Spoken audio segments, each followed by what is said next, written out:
Hi Johan. It's been a while since we had one of these interviews. Yeah, I know. It's time flies, and it's also been very busy. I've been traveling a lot, and we just haven't had an opportunity to really sit down like this for a little while. So happy to give a little update on what's happening. It seems like a lot of things have happened within the offshore wind industry. You were interviewed in Dagens Industri just recently. What are your reflections and how does this affect Seatwork? Yeah, that's right. The industry has faced some challenges during the last year, and I think during Q3 we saw some of the sort of bigger problems manifest themselves. It kind of started when there were problems with some projects in the US. Some operators had to write down their asset values in the US, and that kind of had ripple effects around the industry, and there were all kinds of results of this basically, and that's also how I got the opportunity to reflect upon this in Dagens Industri. My take on this is basically that over the last year or so, the problems that we could see coming about a year ago, they have really sort of hit the industry full force. And there are a number of them. Some of them is related to coming out of the pandemic and supply chain issues. Some of them are related to the significantly increased interest rates. This is a capital intensive industry. And some of it is due to just the explosion in demand for offshore wind turbines and offshore wind technologies. So that's basically why we are now facing these difficult times as an industry if we're going to meet the targets of installed capacity of offshore wind. So my take on this is that this basically is an opportunity for companies like us with a different type of technology who are kind of addressing some of these challenges head on. And I see this as an opportunity for us. Another thing that's happened is that there was a bid auction in the UK a few weeks ago. There were some big black headlines saying that this was a big failure. And in a way you can say that it was for the authorities because they were hoping that there would be bids for offshore wind projects. But because they had put the threshold very, very low on cost, there weren't any bids coming in for neither floating wind or bottom fixed offshore wind. So from that point of view, it was a failure. It may result in reduced investments into the UK for offshore wind sort of infrastructure and so on. But I think it's not affecting us as a company at all.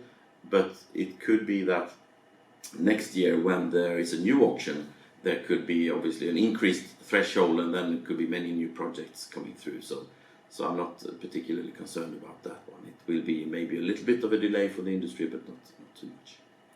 And for us, some reflections on what's happened in Q3.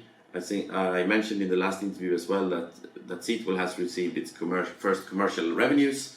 Again, just stressing that this is a very, very small amount. It's only a symbolic amount, but it's still a signal that there is demand for our technology out there. We have been selected by partners to actually go ahead and be a part of a proposal, a bid to a commercial customer. So that is a big milestone for us, and even if it's a very small amount, it's a important symbolic value for us. What's the status of the S2X project? Yeah, so S2X has been developed for a number of years. Construction started a couple of years ago as well and is ongoing. We are currently producing the blades, for instance. A number of components have been purchased. They're sitting in a warehouse. But in December last year, when we did the latest capital round, it was decided to raise capital to continue operating the company and continue development of S2X technology, of Seatwork technology, rather than finalizing the construction and installation of the S2X. And the reason is very simple. Because of the significant increase in interest rates, it has become very expensive to raise capital in the market, and sometimes even impossible. And it's really to protect the shareholders that this decision was made, to hold back on the big and expensive capex investments until we have a better capital market to raise that money. So for now we are finalizing all the production of equipment that is ongoing. We will not place any new purchase order for a while until we have secured the financing required to finalize S2X. And we have, of course, also extended the permit to build. So the S2X is definitely there, but we are not spending huge amounts of money on capital expenditure at this point in time, really to protect the shareholders. Can you give us an update on what we have to look forward to this fall? Absolutely. So it's going to be a very, very busy fall. As I've said before, we have really shifted to a very commercial focus now. We are really out there trying to show our technology to the market, trying to find the right partners who will be able to potentially even purchase our technology, purchase our turbines. And we will be very active this fall to go out there and meet people, basically.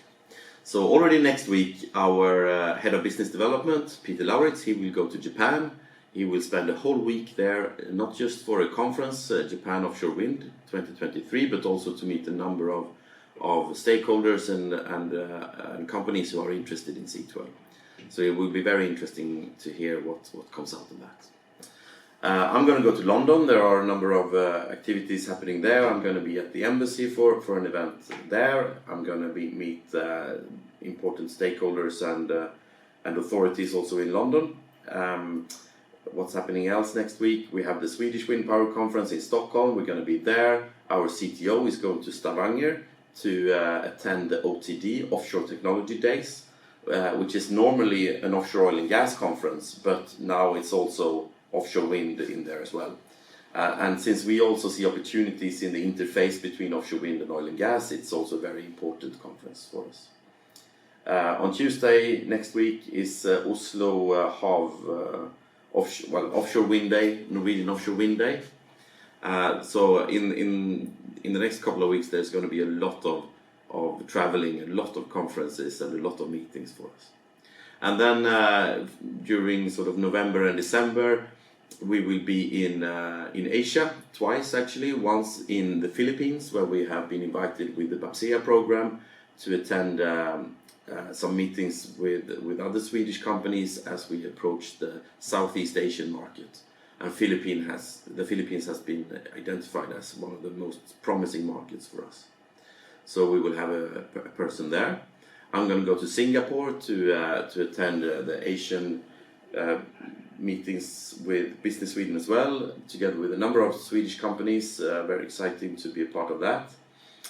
We have the Swedish-US Offshore Wind Forum in New York in the beginning of November, where I'm also going to go and attend.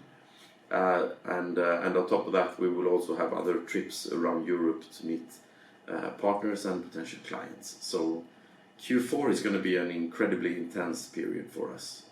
Very exciting. A couple of weeks ago, we had the second gathering together with the advisory board.